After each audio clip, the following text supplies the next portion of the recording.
Varicose veins తో బాధపడుతున్నారా? దసరా సందర్భంగా ఉచిత కన్సల్టేషన్, సర్జరీపై 20% వరకు డిస్కౌంట్.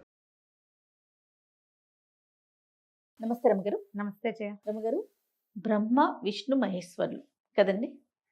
ఎప్పుడు ఒక ప్రశ్న కొంతమందికి అట్లా వస్తూ ఉంటుందండి, ముగ్గురులో ఎవరు గొప్ప, ఎవరు ఎక్కువగా అంటే బలమైన వాళ్ళు కావచ్చు, అధికారం ఉన్న వాళ్ళు కావచ్చు, వీళ్ళల్లో ఎవరు గొప్ప? సృష్టికి ముగ్గురు అవసరమే. దీనికి ఏమైనా సమాధానాలు ఏమైనా ఉన్నాయా రమగారు? రకరకాల సమాధానాలు ఉంటాయి జయ. ఎవరికి వాళ్ళే గొప్ప, ఎవరు గొప్ప కాదు. వీళ్ళ ముగ్గురు కంటే ఇంకా పరబ్రహ్మం ఇంకొకటి ఉందంటారు ఇంకొంతమంది. పురాణాలు ఒక్కొక్క పురాణము ఒక్కొక్క రకమైన ప్రతిపాదన చేస్తుంది. ఇప్పుడు బ్రహ్మ విష్ణు మహేశ్వరులు అంటే సృష్టి స్థితి లయకారకులు. వీళ్ళు బ్రహ్మదేవుడు ప్రపంచాన్ని సృజిస్తాడు, ప్రకృతి అంతటిని, మొక్కమోడు సమస్తమైన దాన్ని, జంతుజాలాలు, పురుగులని, అవని ఇవని, మానవులని, ఇందులో మళ్ళీ జంతువులు, మనకి సహాయం చేసే జంతువులు కొన్ని, అడవిలో ఉండే జంతువులు కొన్ని, నీళ్లల్లో ఉండేవి కొన్ని, మట్టిలో ఉండేవి కొన్ని, పువ్వులు, పూసలు, కాయలు, సమస్తమైన సృష్టి బ్రహ్మదేవుడు చేస్తాడు.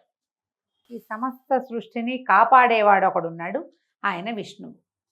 ఇప్పుడు బ్రహ్మదేవుడు కొత్త కొత్త బొమ్మలు చేస్తూ ఉంటే ఈ పాత బొమ్మలన్నీ ఏమవ్వాలి?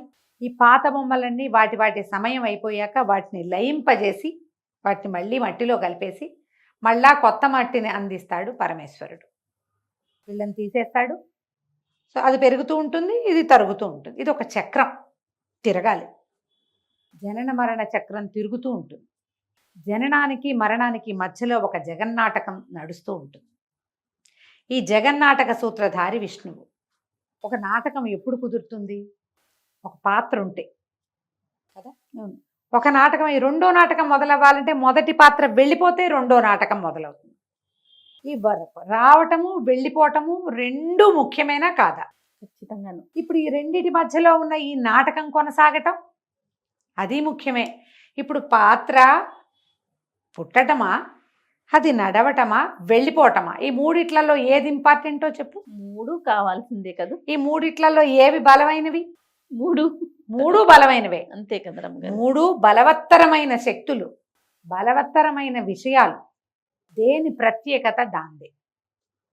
ఖాళీ చేతులతో పుడతాడు ఒకడు, ఖాళీ చేతులతోటే వెళ్ళిపోతాడు. ఈ రెండు ఖాళీల మధ్యలో వాడి దగ్గర ఎంత ఉంటుందో, ఎన్నుంటాయో, ఎంతమందిని కలుస్తాడో, ఎన్ని రకాలు చేస్తాడో, ఎంత నాటకం ఆడతాడో, ఈ సమస్త నాటకము ఒక ఆయన నడిపిస్తాడు. కానీ దీనికి వాడు రావాలి, వెళ్ళాలి. ఇప్పుడు ఏది ముఖ్యం అంటే అన్నీ ముఖ్యమే, సమస్తం ముఖ్యమే. వైష్ణవ గాథల్లో, విష్ణు సంబంధమైన గాథల్లో విష్ణువే పరమదైవంగా చెప్పబడతాడు. ఆయనే అన్ని. పరమేశ్వరుని గాథల్లో పరమేశ్వరుడే అన్ని.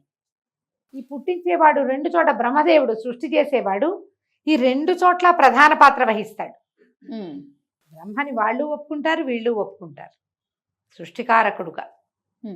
కానీ విష్ణువే బలీయమైన దైవంగా ఉన్నది ఉంది, శివుడే బలీయమైన దైవంగా కూడా చెప్పబడుతుంది. కానీ ప్రళయం జరిగినప్పుడు, ప్రపంచమంతా కలిసిపోయినప్పుడు ఎవరుంటారు వీళ్ళల్లో? ఇది దేవి భాగవతము, అమ్మవారికి సంబంధించిన కొన్ని స్తోత్రాల్లో ఒక ప్రత్యేకమైన ప్రశంస చేయబడుతుంది దీని మీద. సౌందర్యలహరిలో నాకు గుర్తుండి 24వ శ్లోకం, అందులో చెప్తారు ఇట్లా: బ్రహ్మ వెళ్ళిపోతాడు, విష్ణువు వెళ్ళిపోతాడు, పరమేశ్వరుడు అర్ధనారీశ్వర స్వరూపంతో లయకారకుడుగా మనకి కనపడేటువంటి పరమేశ్వరుడు కూడా వెళ్ళిపోతాడు. వీళ్ళు ముగ్గురు కలిసిపోతారు ఒకళ్ళలో ఒకళ్ళు.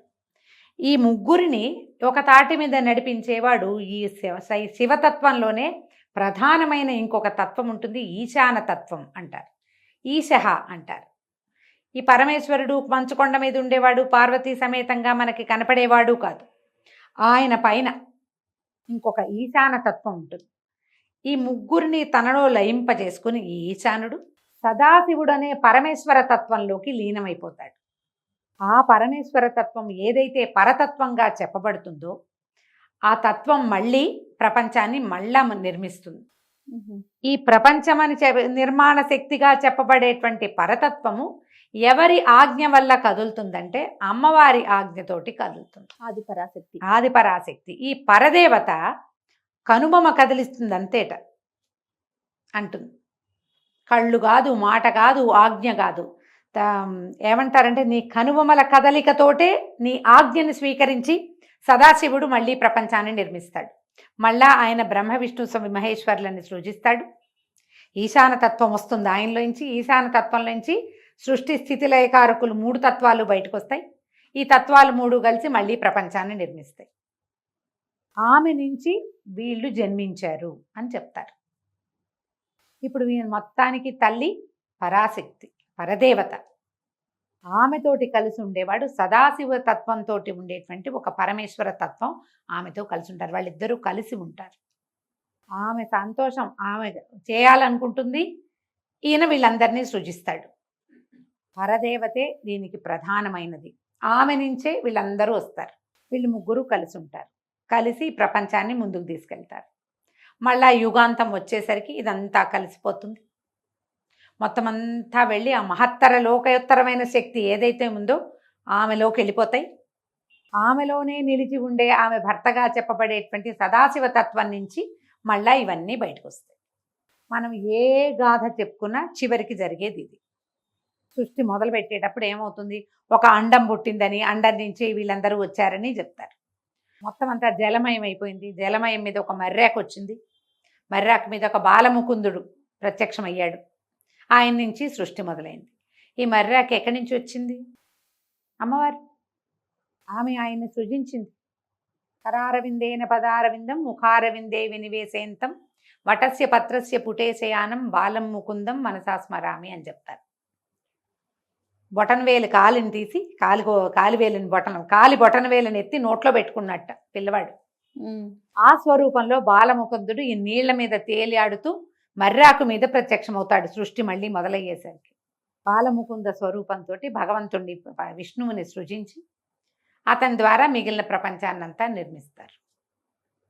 ఈ మొత్తానికి ఒక మూలకందం అమ్మవారి పరదేవత వల్లే ఇదంతా సృజించబడుతుంది. మనం ఏ తత్వానికి ఆకర్షితమైతే ఆ తత్వాన్ని మనం పెద్దదిగా చెప్పుకుంటాం. పరమేశ్వర తత్వం మనకి నచ్చింది. మాకు శివుడు అంటే పంచప్రాణాలు మనకు చెప్తుంటారు కదా, అవునా కదా? ఒక్కొక్కళ్ళకి విష్ణు అంటే ఇష్టం. విష్ణువు అట్లా ఆకర్షిస్తాడు.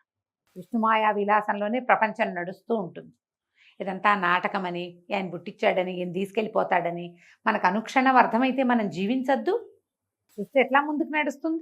ఎంతో నాటకం నడవాలి కదా. అప్పుడు మాయా స్వరూపంలో విష్ణువు మాయతో సహాయంతో, యోగమాయ సహాయంతో ఆయన ఇదంతా నడిపిస్తాడు. ఈ కథ అంతా పుట్టడం ఎంతసేపు చేయ, ఒక 9 నెలల పాటు గర్భంలో ఉంటే పుట్టేస్తారు. మరణం కన్ను మూసుకుంటే వెళ్ళిపోతుంది. ఆ కన్ను తెరిచి ఈ కన్ను మూసే లోపల వీడు ఎంత ప్రపంచాన్ని చూడాలి, ఎన్ని చేయాలి. ఇది పెద్దది కదా, ఇది పెద్దది. ఈ పెద్దదైన వ్యవహారాన్ని విష్ణువు యోగమాయ సహాయంతో మాయతోటి, ఆ మాయ మహామాయే, ఇది అమ్మవారే ఆయనకి సహాయంగా ఉండి ఇది మొత్తం కథని నడిపిస్తుంది. మనకి ఆ దేవి భాగవతం తీసుకున్నా ఇదే కనపడుతుంది. ఇంతే కదా. ఇప్పుడు వీళ్ళలో ఎవరు శక్తిమంతులు, ఎవరు తక్కువ, ఎవరు ఎక్కువ? ఎవరు ఎక్కువ? తక్కువ కాదు, ఎక్కువ కాదు. ప్రశ్నలు మానేయాలి అంతే. భగవంతుడు నీకు ఏ స్వరూపం మీద ప్రీతి ఉంటే ఆ స్వరూపాన్ని అర్చించు, పూజించు, ధ్యానించు. ఆకాశాత్ పతితోయం యథాగచ్చతి సాగరం సర్వదేవ నమస్కారో కేశవం ప్రతిగచ్చతి. నువ్వెవరికి దండం పెట్టినా నిన్ను నడిపించే జగన్నాటక సూత్రధారి అయిన కేశవుడే ఆ నమస్కారాలన్నీ తీసుకుంటాడు. ఎట్లా ఆకాశం నుంచి పడిన ప్రతి నీటి చుక్క సముద్రం వైపుకు పరిగెడుతుందో మన నమస్కారాలన్నీ కేశవుడికి. ఆయనే ఈ కథ నడుపుతాడు. మన కథ సజావుగా నడపడానికి ఆయనకి నమస్కారం చేసుకుంటాం మనం అంతే. ఎక్కువ ప్రశ్నలు లేకుండా కథని సజావుగా నడుపుకునేందుకు మాత్రం ధైర్యాన్ని ఇవ్వమని భగవంతుని ప్రార్థన చేయాలి. తప్పకుండా అండి. నమస్తే. నమస్తే.